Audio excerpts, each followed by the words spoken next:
ఆస్ట్రేలియాలో ఒక cricket match అవుతుంది.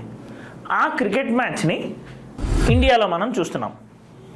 నౌ అది చూడాలంటే ఎలా అవుతుంది? బేసికలీ ఆస్ట్రేలియా జరుగుతున్న ఒక క్రికెట్ మ్యాచ్ అనే ఒక సమాచారాన్ని మనం ఇక్కడ ప్రసారం చేయాలి. దాన్ని మనం కమ్యూనికేషన్ ఆర్ బ్రాడ్కాస్టింగ్ అని అంటాం. నౌ అది ఎలా జరుగుతుంది? అది ఎలా జరుగుతుంది అని అంటే, ఒక శాటిలైట్ ఆస్ట్రేలియాలో జరుగుతున్న ఒక మ్యాచ్ని, ఆ సిగ్నల్స్ని ఈ శాటిలైట్ తీసుకుంటుంది. దాన్ని ఇండియాలో ఉండే ఒక ప్లేస్కి ట్రాన్స్ఫర్ చేస్తుంది.